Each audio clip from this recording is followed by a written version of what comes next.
Hello, everyone, and welcome to Product Drive presentation. This is the product role in a startup. I'm Alexandra Ciobotaru, product manager at Novoresume, and today I'm going to talk to you about what does it mean to be a product, to have a product role in a startup.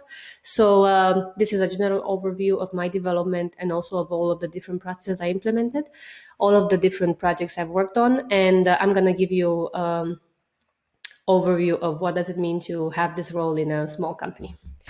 So let's start with the product-led approach. Your product experience is the central focus of the organization. This is something that is key to any product development role. So in our organization, our product is key to the way the company will evolve. If your business model really revolves around one product or an offering of products, then that means your development is really linked with the way you develop the product itself. In our case, the resume templates and cover letter templates are key to our development because those are the main products that we're offering to users. And the product itself aims to deliver the value proposition to our customers or to your customers, and primarily through those products. This is really key to any product-led approach. And this is why product-led growth is so linked, of course, to the fact that as you evolve as a product organization, then the entire setup that you've linked through your product will actually evolve as well. What we're doing is we're offering different templates for users to use in order to create their resume, CV, and cover letter.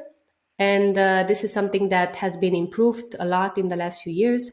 It's a 5-year-old company started by students in their dorm room. And now it became an organization that employs 14 people. We're based in Denmark and we have almost 7 million users now. I'm going to get into the specifics of how we got there, but it's very important to know that we have a small development team where we really are very ambitious. So having my role was really a challenge in the beginning, but it was really interesting to see the development of the company. So I hope you'll enjoy some of the learnings I've had in the last 2 years. So what does a team of 14 do? We are now 14 employees. And we are, of course, growing. We're looking to expand abroad, also beyond Denmark. So when it comes to the roles in the company, we have development, of course, we have product, myself, we have design and UX, marketing and communication, customer support, and a learning specialist that helps us with some of the projects we have, but also, of course, to focus on the career service industry and all the content and services that we can provide further there.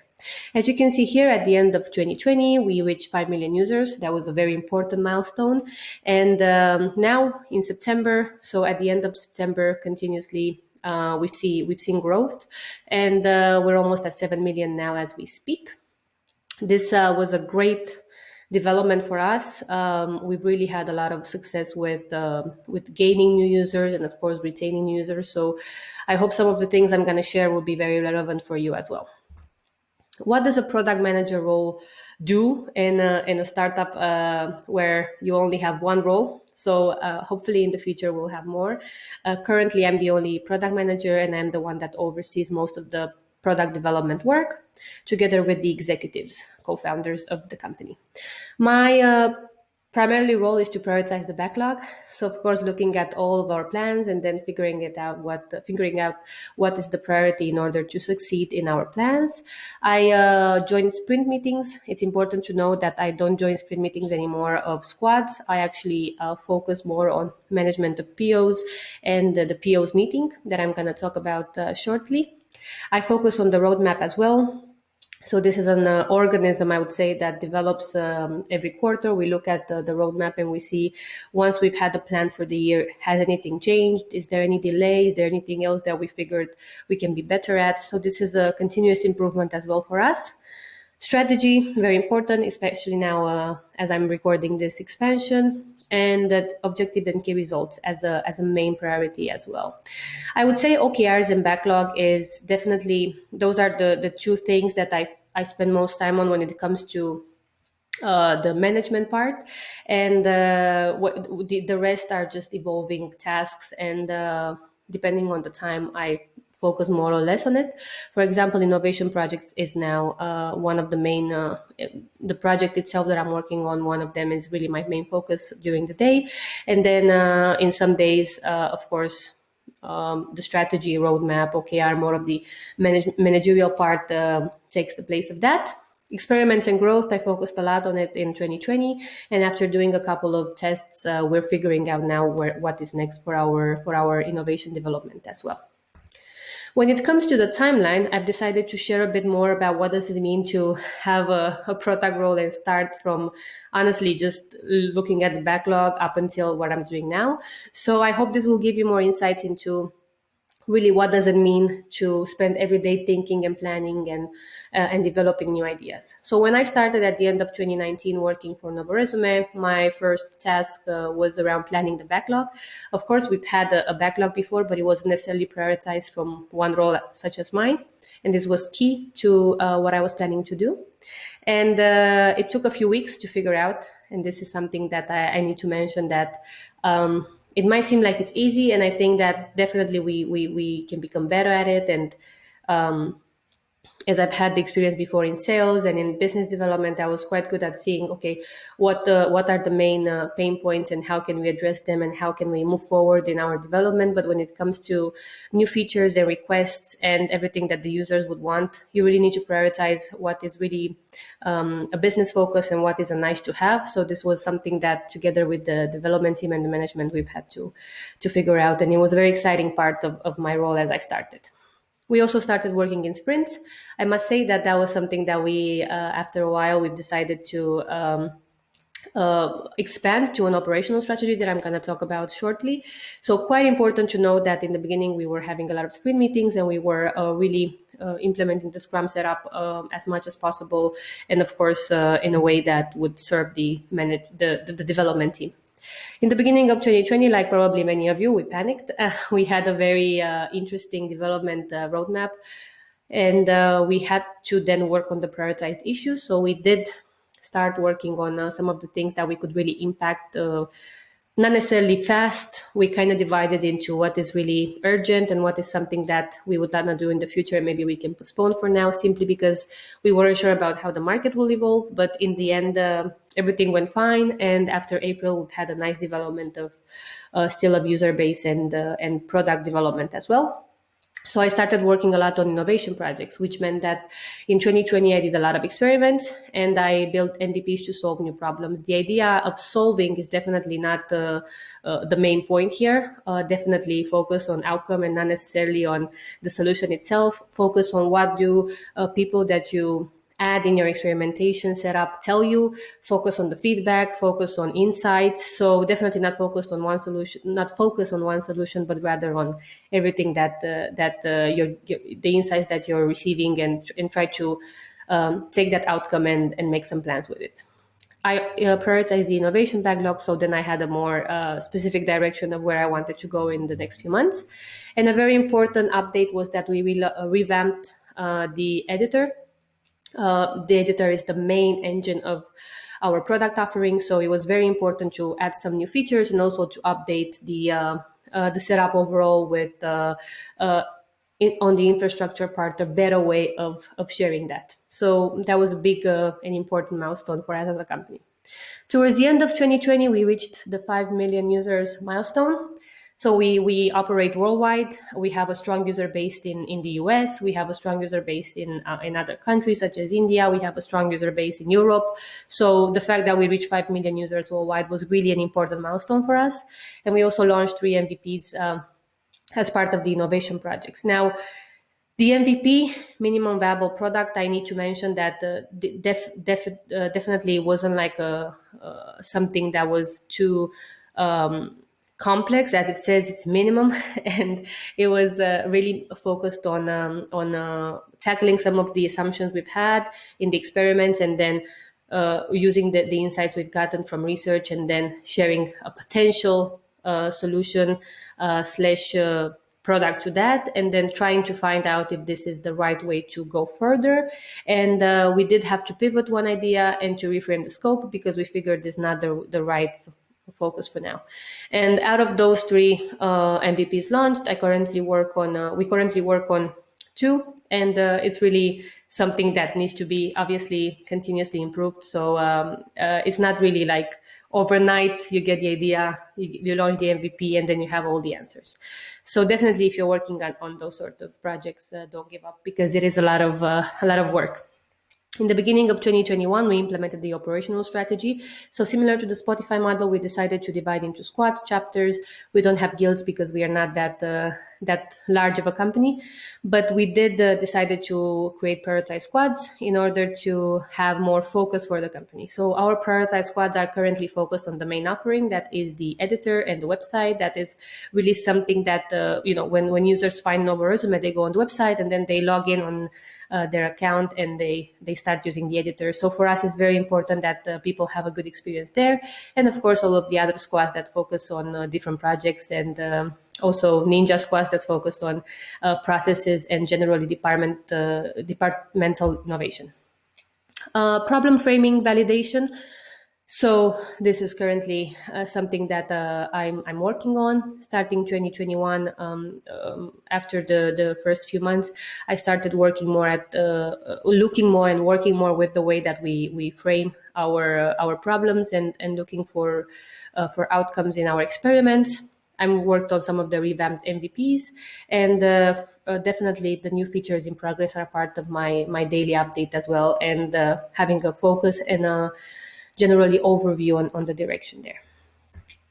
When it comes to operational strategy, we have three main goals. So we do want to focus on yearly business goals, which means that at the end, I would say even autumn of each year, we prepare for the next business goals for the year that comes. And that takes a few months to set. So obviously we all have a lot of ambitions, but I think it's quite important to focus on a few business goals and then create the OKRs and then create the quarterly OKRs. So after we set the business goals, we create objectives for the overall year. And then we look per quarter for OKRs. And the focus is on squads helping drive the OKRs. So what we've done is that we've actually involved everyone in the company in developing the OKRs based on what the company direction is. And everybody has a say on the way that we develop the OKRs. It's something that we do as a workshop every quarter. And it's really something that drives more interest and also more responsibility from each team member. So I definitely recommend it. For a small company such as ours, it's really important to have everyone say. And definitely the POs of each squad are the ones that at the end create the framework for the OKRs related to that quarter, but everybody's say it's asked. So that's very important. When it comes to growth, and this is part of my role as product and growth, as it says on LinkedIn, I focus a lot on what is it that we can do beyond the current product offering and the innovation backlog that we have to really grow the company also as an organism, as an organization, and so on. So the squads were very important because we do want to make sure that people in the company, they feel empowered to share their views, and they also feel a sense of responsibility for everything that we're doing around, not necessarily like individual responsibility, but more of a collective feeling. So basically we have a weekly product owners meeting where we talk about our priorities for the next week.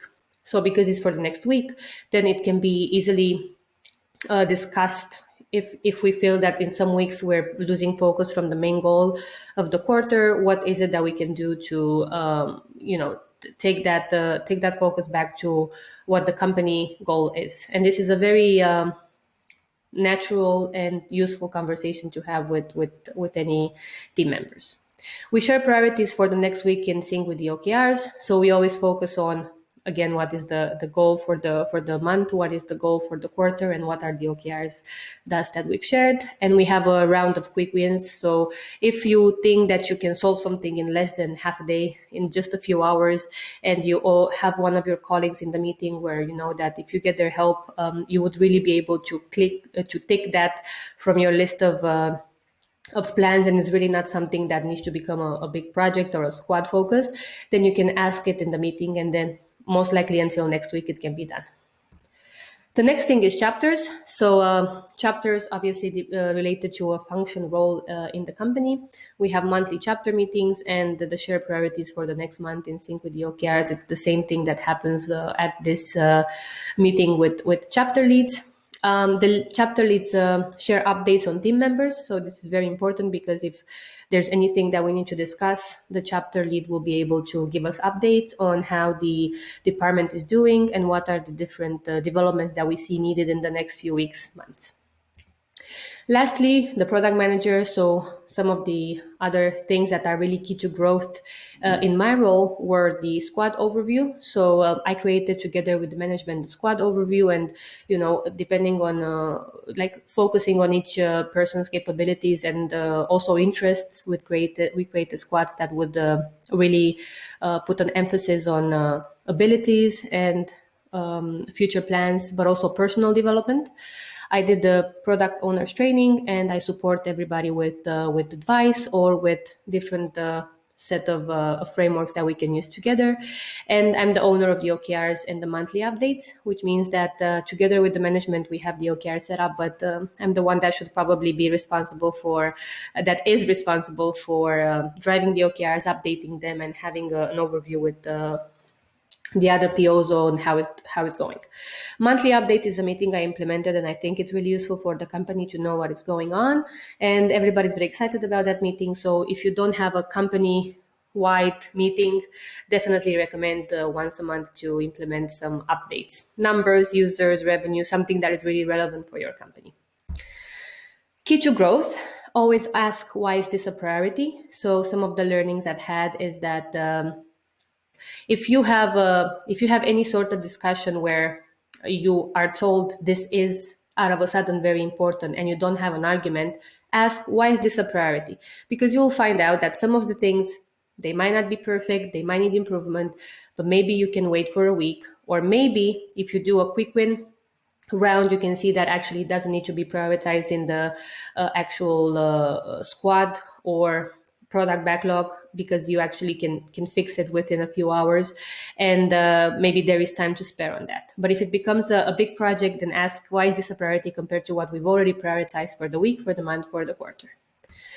Data informed versus data driven. So data is key, but I think that you should test all of the assumptions that you have, and you should definitely keep in mind that the influx of data is really something that can easily become a burden if you do not have some sort of strategy when it comes to using that data. So, for example, if you are data informed, it means that you are aware of what is going on, but you do not take decisions based on immediate reactions from that sort of data set that you've received.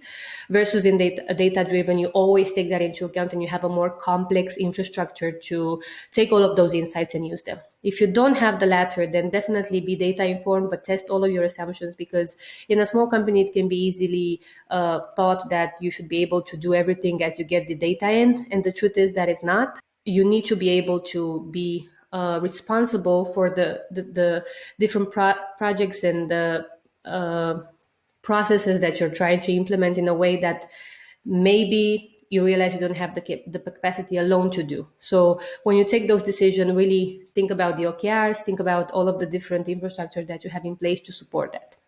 And testing all assumptions, do a wizard of Oz, do some short, small, easy to implement experiments that don't require you a lot of resources. So you can be aware of the fact that this can really have an impact without using all of the company resources, especially if you are in a startup and environment and you don't have a lot of resources, right?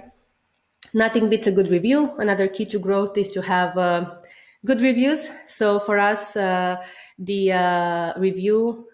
reviews that we get from our users are key to growth, because word of mouth for Novoresume is very important. So really consider, what is your social proof? How do people talk about you? What is it that you can do to increase also that part of your communication with your audience?